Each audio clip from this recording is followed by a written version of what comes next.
Welcome students. Today we are going to discuss the second chapter, striving for equality. Striving for equality.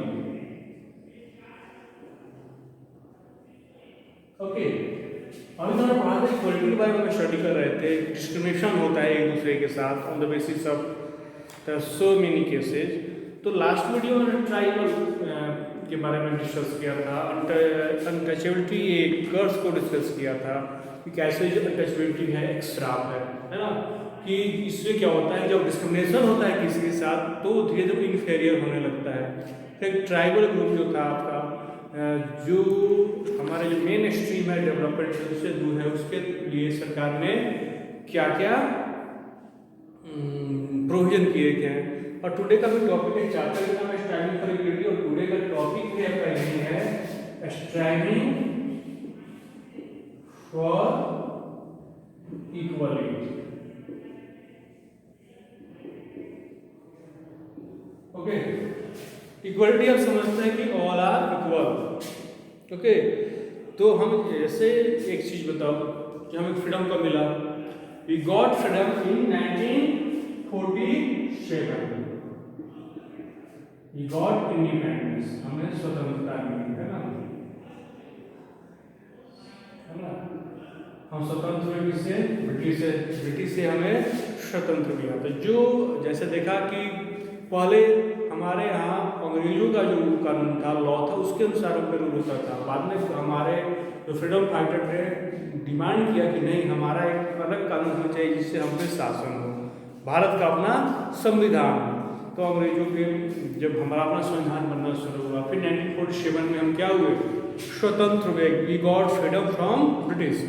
तो उसमें जो हमारे constitution maker जो थे, constitution बनाने वाले, उन्होंने इस बात को रियलाइज किया। क्या किया बाबू?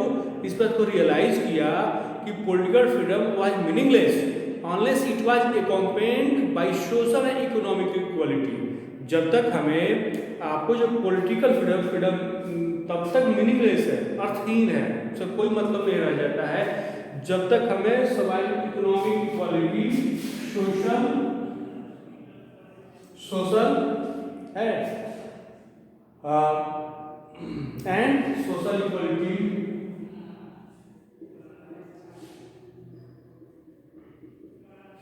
एंड इकोनॉमिक इक्वालिटी, जब तक किसी व्यक्ति को, किसी पर्सन को यह नहीं दिया जाता है, तब तक क्या है, हमारा जो पॉलिटिकल स्वतंत्र हो गया, हमें अपना पॉलिटिकल इंडिपेंडेंस फ्रीडम मिल गया है ना, मिल गया, बट वह मीनिंगलेस हो गया तब तक जब हम सोशल और इकोनॉमिकल इक्वालिटी नहीं दिया जाए, that is not given by our constitution on that time, क्या तब तक क्या होगा? यह मीनिंगलेस होगा। क्या हो गया? मीनिंगलेस होगा। यह सब कोई मायने, कोई मतलब नहीं रह जाता है ना। तो कॉन्स्टिट्यूशन मेकर ने यह डिसाइड किया कि हमारा स्वतंत्र, हमारा फ्रीडम तब तक फ्रीडम नहीं है जब तक हम पॉलिटिकल फ्रीडम के साथ साथ सोशल इक्वालिटी होनी चाहिए, इकोनॉमिकल इक्वालिटी होनी चाहिए, है ना। सोशल इक्वालिटी जैसे डिस्कस किया था, लास्ट में डिस्कस किया था कि डिस्क्रिमिनेशन होता है on the basis of caste, sex, religion. Okay, फिर एक होता है इकोनॉमिकल, जो आर्थिक स्थिति है सबकी समान है, वहाँ भी डिस्क्रिमिनेशन होता है, तो सरकार ने उसके लिए प्रोविजन बनाए। तो इन सब चीज़ों को देने के लिए, सोशल और इकोनॉमिक फ्रीडम के लिए सरकार ने कॉन्स्टिट्यूशन में हमारे क्या हुआ? प्रोविजन बनाए, है ना। क्या बनाए बाबू? प्रोविजन बनाए कि लोगों के लिए government try to ensure for social and economical equality. Constitution ने इसको प्रोवाइड करने का प्रयास किया गया। और जो हमारा कॉन्स्टिट्यूशन का जो प्रीएम्बल है, कॉन्स्टिट्यूशन का जो प्रीएम्बल है, उसमें सरकार ने क्या लिखा?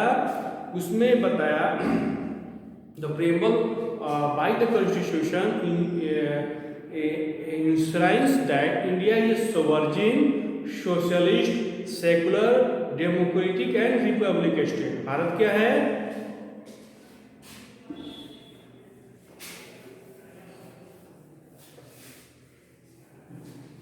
क्या हमारे प्रियम्बल में बताया गया, प्रियम्बल में इंडिया डिस्क्राइब किया गया, इंडिया इज ए, प्रियम्बल में बताया गया कि India is a sovereign,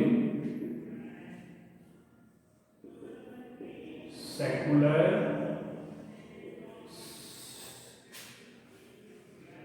socialist,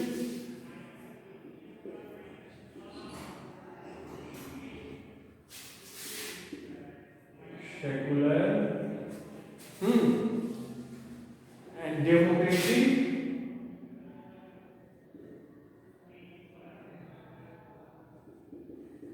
and Republic state. Bharat क्या है? India is sovereign, socialist, secular, democratic, Republic. Bharat क्या है? संप्रभुता, संपन्न, समाजवादी, धर्मनिरपेक्ष और प्रजातांत्रिक गणराज्य है। ओके, भारत ने इसको इंश्योर करने का प्रयास किया। उसके बाद the constitution of India contains all laws, rules and regulation of the land. तो भारत के लिए इसने अपना अलग कंस्टिट्यूशन, जितने भी लॉ है, रूल है और रेगुलेशन है जो भारत में जो लैंड, भारतीय इंडियन लैंड में जो है उसको इसको डिस्क्राइब करता है। कॉन्स्टिट्यूशन ऑफ इंडिया जो आपका जो प्रियम्बल है, we the people of India having solemnly resolve to constitute India into a sovereign, socialist, secular, democratic republic and to secure to all its citizens justice in social, economic and political justice, liberty of thought, expression, belief, faith and worship, equality of status, of opportunity and to promote among them all fraternity, assuring the dignity of the individual and unity and integrity of the nation. In our Constituent Assembly, this 26th day of November 1949, to hereby adopt, enact and give to ourselves this Constitution. इसमें क्या है कि हमारे भारत क्या था कि India क्या है, हम तो भारत के लोग क्या है, having solemnly resolved constitute India into sovereign, socialist, secular और डेमोक्रेटिक रिपब्लिक है। तो इसमें जस्टिस की बात की गई है, क्या है ना, जस्टिस। ओके, इसमें आते हैं जस्टिस। तो यहाँ पे है कि जो सोशल एंड इकोनॉमिक, किसी भी पर्सन को social, economical and political justice मिलना चाहिए। लिबर्टी किसी स्वतंत्रता, किसी को चाहिए ऑफ थॉट, हम सोच सकते हैं, है ना, एक्सप्रेशन, अपने आइडियाज को एक्सप्रेस कर सकते हैं, बिलीफ, फेथ एंड वर्शिप, हमारा जो विश्वास है, जो वर्शिप है, उसके लिए हम फ्री है। ओके, ये इसके स्वतंत्र है, सोचने के लिए, उसका एक्सप्रेस करने के लिए, अपने बिलीफ और अपने जो वर्शिप जो हम करते हैं उसको फॉलो करने के लिए, जो अपना उसको we are free. Equality of status, okay, of and opportunity, किसी व्यक्ति का जो स्टेटस है उसको अपॉर्चुनिटी है वो बराबर मिले, वहाँ पर डिस्क्रिमिनेशन नहीं किया जाए। To promote among them all, इन सब लोगों के बीच में क्या किया जाए, प्रमोट किया जाए। फ्रेटर्निटी, क्या इसको किया जाता है, assuring the dignity of the individual and the unity and integrity of the nation, के भारत लोगों के बीच में भाईचारा रहा, देश की स्वतंत्रता की अखंडता के लिए यह जरूरी है। भाईचारा बना रहे, माहौल लोगों के बीच में जो रहे, अच्छे रहे। अब इसमें है बहुत सारे आर्टिकल हैं हमारे कॉन्स्टिट्यूशन में, 395 तो इस आर्टिकल में हम आर्टिकल 14 में डिस्कस करने जा रहे हैं हम लोग कि article 14 of the constitution guarantee to every person,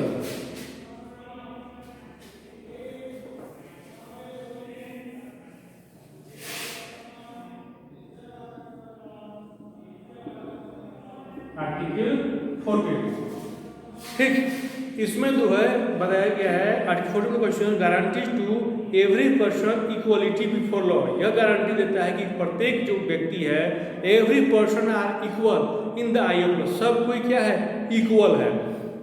okay, उस इक्वल प्रोटेक्शन दिया जाएगा उनको, and with in the territory of India equal status, sorry article 14 कहता है कि कॉन्स्टिट्यूशन गारंटी करता है पर्सन को इक्वलिटी बिफोर लॉ। जितने भारतीय सीमा के अंदर आपको इक्वलिटी प्रदान की जाएगी, you have to given equality before law के सामने, and equal protection of law, जो कानून है उसे इक्वल प्रोटेक्शन दिया जाएगा within the territory of India. भारतीय सीमा के अंदर ये सारे नियम वहाँ पे लागू होते हैं, equality, equal in the eye of law, है ना, प्रोटेक्शन ऑफ लॉ, इस सब के लिए इक्वल है। और अब we are going to discuss the article 15, और साथ में आप इसको रिमेंबर भी करते हैं आर्टिकल 14 और 15 क्या इसमें क्या डिसाइड किए गए, आपको इसको रिमेंबर भी करते चलना है। द आर्टिकल 15 इंश्योर करता है कि anyone not allowed any discrimination on ground of religion, race, caste, sex और प्लेस ऑफ बर्थ। जैसे बार बार हम इसी इक्वालिटी में चर्चा किया डिस्क्रिमिनेशन की, आर्टिकल 15 में है आपका कि anyone can not allow to do discrimination, anyone can not discriminate anyone on the basis of caste, sex, religion, creed, okay, race। आई बात समझ में कि हम इट मीन्स क्या होगा कि किसी व्यक्ति को भारतीय कॉन्स्टिट्यूशन का आर्टिकल 15 ये इंश्योर करता है, according to our constitution of article 15 इसमें इंश्योर किया गया है कि किसी व्यक्ति को आप और हम या कोई भी सिटीजन या गवर्नमेंट किसी भी व्यक्ति के साथ on the ground of anything, बार बार बताते आ रहे हैं, you can not discriminate anyone on the basis of caste, sex, religion, place of birth. क्या है? Place of birth. इन चीजों के आधार पे हम किसी के साथ डिस्क्रिमिनेशन नहीं कर सकते हैं। आर्टिकल 16 की बात करें, आर्टिकल 16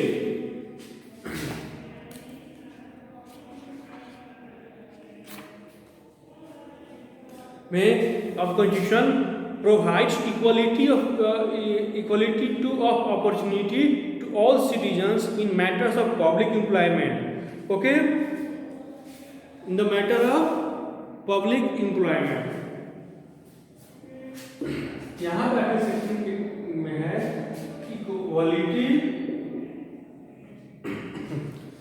सरकार कहता है provides equality of opportunity,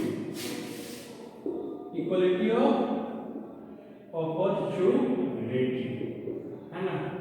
opportunity है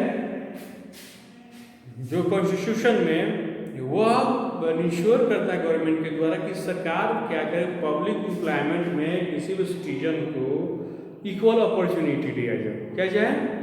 इक्वल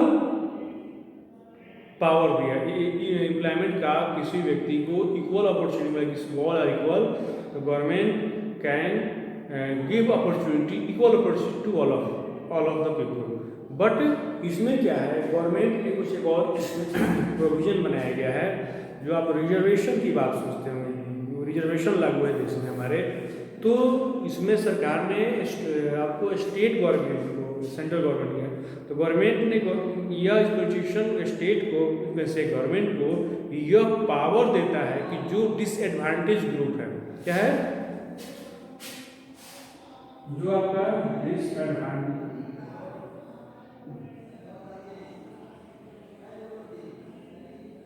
जो आपका डिसएडवांटेज जो ग्रुप है ना,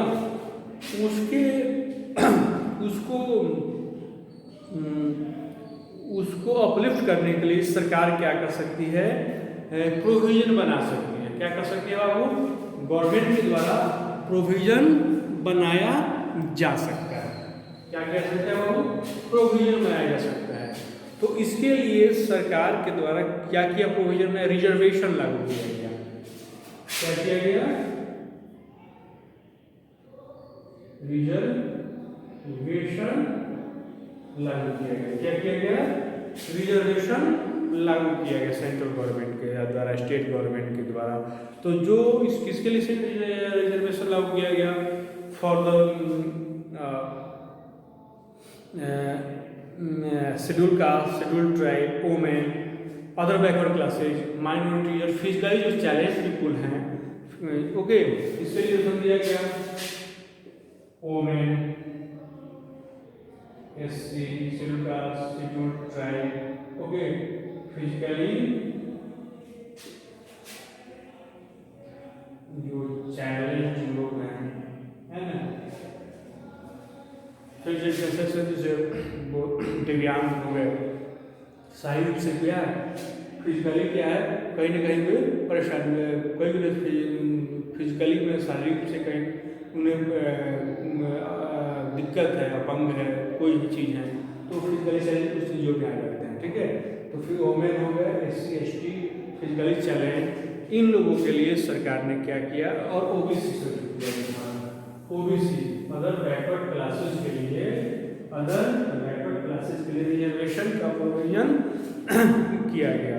कॉन्स्टिट्यूशन क्या कहता है, shall be the duty of the state to protect the weaker and backward section from social injustice. सरकार का कॉन्स्टिट्यूशन कहता है कि आपका स्टेट की ये जिम्मेदारी है कि वो क्या करे, जो सोसाइटी का जो वीकर सेक्शन है, जो डिसएडवांटेज ग्रुप है, उसको इनजस्टिस उनके साथ नहीं किया जाए, उनको इनजस्टिस से क्या किया जाए, प्रोटेक्ट किया जाए, इनजस्टिस से प्रोटेक्ट किया जाए। सरकार के द्वारा क्या है, प्रोविजन बनाया गया, क्या बनाया गया, प्रोविजन बनाया गया। सीट जो क्या किया गया, रिजर्व किया गया for the schedule caste, schedule tribe in the legislation and educational institution also. तो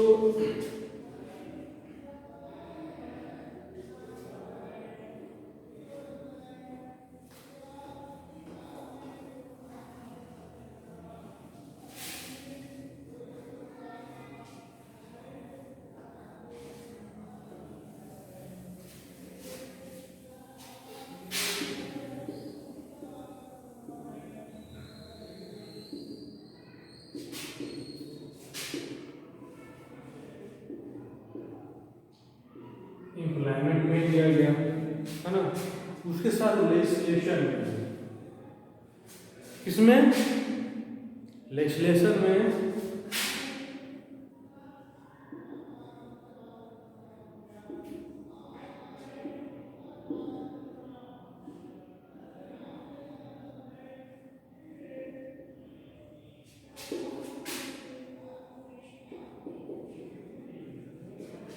एजुकेशनल इंस्टीट्यूट भी है, वहाँ भी किया गया। अब देखो प्राइवेट को इक्वल अपॉर्चुनिटी मिले, वहाँ पर मुझे इसके लिए हम गवर्नमेंट के द्वारा जॉब अपॉर्चुनिटी में दिया गया। फिर लेजिस्लेशन जो हमारा पार्लियामेंट है, विधानसभा है, तो वहाँ पे भी जो MP MLA इन सब का इलेक्शन, उसके लिए भी सीट को रिजर्व किया गया कि जो डिसएडवांटेज ग्रुप है उनको यहाँ पे आने का मौका मिल सके। इसलिए सरकार के द्वारा वहाँ प्रोविजन किया गया कि इलेक्शन के द्वारा कोई जब पार्लियामेंट में, विधानसभा में आएंगे तो दे कैन अपनी बातों को सामने रख सकते हैं, लोगों की बातों को, तो उसके लिए सरकार ने सीटों को रिजर्व किया है, ठीक है। अब आते हैं एडमिशन, जो एजुकेशन सिस्टम है, तो स्कूलों में, कॉलेजों में, इंजीनियरिंग, मेडिकल कॉलेजेस, कॉलेजेस में सरकार के द्वारा यह प्रोविजन किया गया किन चीज़ों के लिए, एडमिशन में भी सरकार के द्वारा इन लोगों के लिए जो डिसएडवांटेज ग्रुप है सोसाइटी के, उनके लिए क्या किया गया, प्रोविजन बनाया गया, रिजर्वेशन के द्वारा सीटों को रिजर्व कर दिया गया, ओके, कि इस सीटों पर इन लोगों को एडमिशन मिलेगा। पार्लियामेंट के इलेक्शन में सीटों को रिजर्व कर दिया गया। जॉब अपॉर्चुनिटी है, उसमें भी क्या सीट है, तो वहाँ भी डिसएडवांटेज ग्रुप के सीटों को रिजर्व कर दिया गया, ओके, क्योंकि उनको उससे अपग्रेड करने का प्रयास किया। जो इनजस्टिस हुआ है, इनजस्टिस नहीं, उनके साथ इक्वल अपॉर्चुनिटी मिले, उनको अपनी एलिजिबिलिटी है उसको सामने रखने का क्या मिले, मौका मिले, ओके, थैंक यू। फिर अगले वीडियो में आगे डिस्कस करेंगे अगले आर्टिकल के बारे में। तो you have to memorize the article and you have to constitution of India का प्रीएम्बल जो है उसे आप क्या करेंगे, मेमोराइज करेंगे, okay, thank you for today.